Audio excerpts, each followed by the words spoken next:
जय हिंद। आज हम मेंसुरेशन का क्लास करने वाले हैं। जैसा कि लगातार मेंसुरेशन का क्लास चल रहा है, तो आज हम मेंसुरेशन के हम कुछ बेहतरीन क्वेश्चंस को लाए हैं।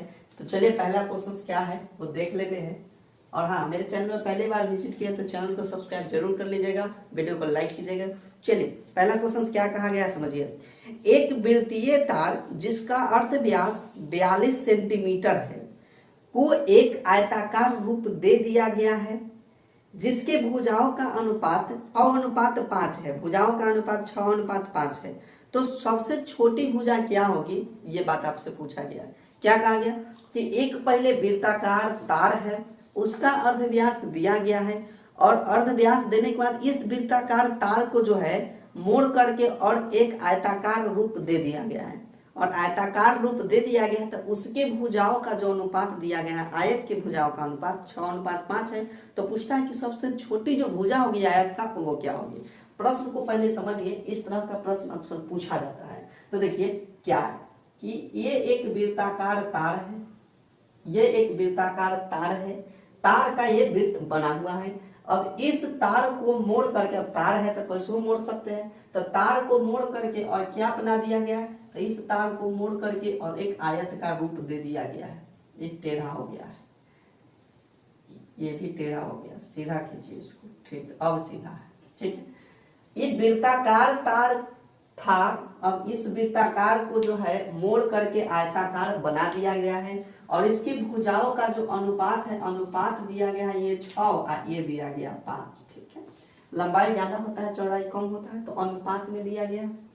ठीक, अब इसका जो ये वृत्ताकार तार था, इसका आपको अर्धव्यास, अर्धव्यास कहने का क्या मतलब है, अर्धव्यास, थोड़ा वृत्त के बारे में आपको समझना होगा। अर्धव्यास दिया गया है 42 सेंटीमीटर।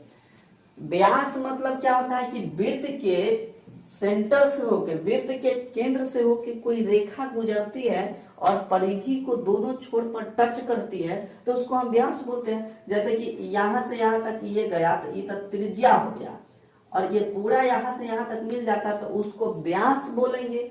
यहाँ है अर्धव्यास, अर्धव्यास मतलब आधा, व्यास का आधा। तो व्यास का आधा जो होता है, आधा आधा यही नहीं, यहाँ से यहाँ तक आधा हो गया, तो आधा को हम रेडियस बोलते हैं, त्रिज्या बोलते हैं। तो अर्धव्यास कहिए मतलब वो क्या हो गया आपका, त्रिज्या हो गया। तो त्रिज्या आपको दिया गया है 42 सेंटीमीटर। तो त्रिज्या से भाई अब ये आयत का क्या लिंक है, इससे इसका क्या लिंक है, तो इसी को न मोड़ करके ये आयत बनाया गया है, मोड़ दिया गया है। मतलब ये जो वृत्त है, ये वृत्त का तार से बना हुआ है, तो जितना तार का लंबाई था इसी लंबाई से ये बनाया गया है आयत।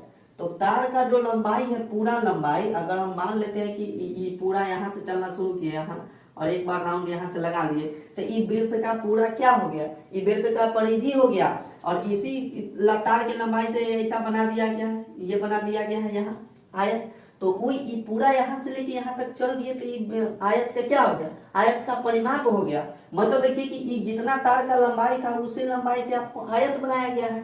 तो ये जो वृत्त का जो परिधि होगा ये आयत के परिमाप के बराबर होगा। ये क्वेश्चन है, इस तरह से आप लिंक लगाना है कि ये जितना लंबाई था उतना ही लंबाई से आयत बनाया गया, तार का जितना लंबाई था उतना ही लंबाई से आयत बनाया गया। मतलब जितना वृत्त का परिधि है उतना ही वृत्त का आयत का परिमाप होगा। तो यहाँ बराबर हो जाएगा, यहाँ आपको बराबर हो जाएगा कि वृत्त की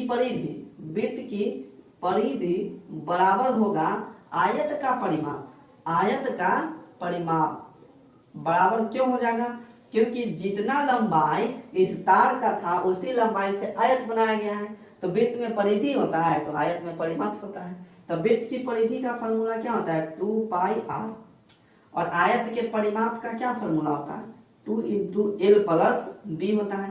तो लंबाई अनुपात हटाना चाहते हैं तो x हटा दीजिए, तो x हटा दीजिए तो हो गया आपका वो एक्चुअल में। तो ये 2 हो जाएगा और ये हो जाएगा 22/7। r कितना है, r त्रिज्या हो गया 42। अब ये 2 हो जाएगा और ये कितना होगा, 6 और 5 11, 6x + 5x हो जाएगा। इधर से ये कितना हो जाएगा, 7 से 6 निकल जाएगा।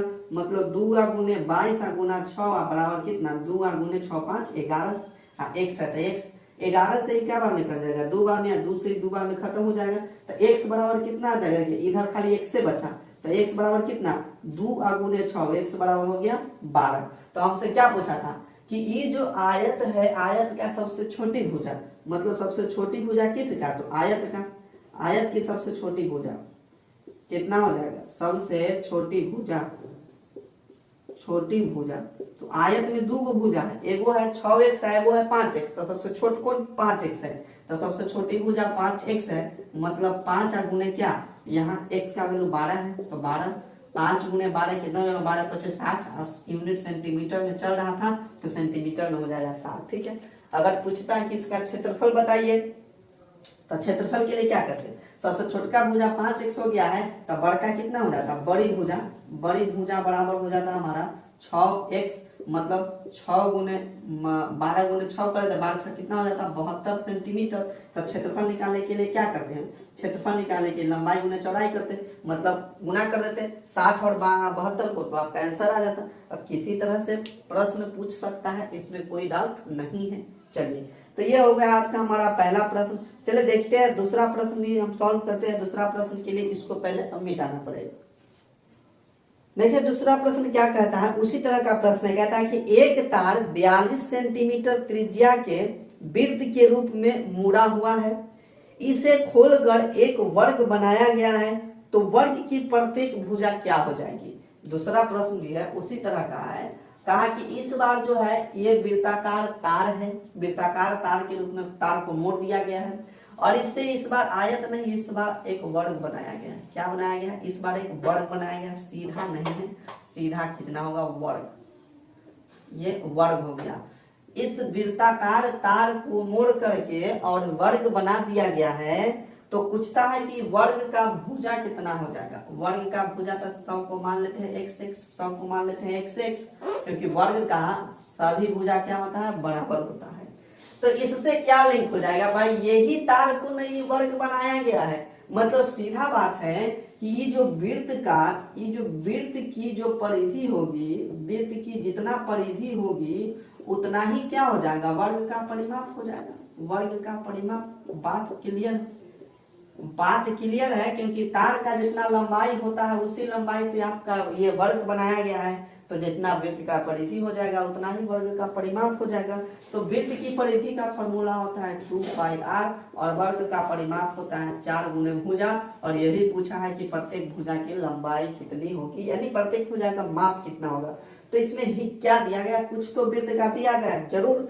तो वृत्त के तार का त्रिज्या दिया गया है 42 सेंटीमीटर, मतलब इसका जो रेडियस है r जो है, r दिया गया है 42 सेंटीमीटर। तो 2 हो जाएगा और 22/7 हो जाएगा, गुना r दिया गया 42, तो 42। अब 4 गुने क्या हो जाएगा, ये भुजा हो जाएगा।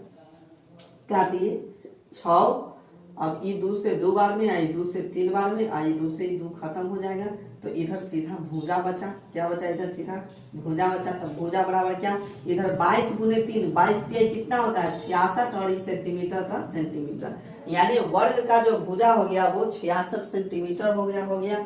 अब वर्ग का क्षेत्रफल भी यहाँ से पूछ लेता, तो क्षेत्रफल क्या करते, भुजा का स्क्वायर कर देते, फॉर्मूला याद होना चाहिए, क्षेत्रफल भुजा का स्क्वायर हो जाता। ठीक, इस तरह से प्रश्न को बनाते हैं। ठीक है, तो ये जो 2 तरह का आज प्रश्न हम सीखे हैं, जो वृत्ताकार जो तार था उसको मोड़ करके आयत बना दिया गया या फिर वर्ग बना दिया गया, तो इस तरह के प्रश्न को आज हम बनाना सीख गए हैं। तो कैसा लगा आज का क्लास, कमेंट करके जरूर बताइएगा, और चैनल पर पहली बार विजिट किया तो चैनल को सब्सक्राइब जरूर कर लीजिएगा, अपने दोस्तों तक वीडियो को शेयर कीजिएगा। फिर मिलते हैं अगले क्लास में, तब तक के लिए जय हिंद।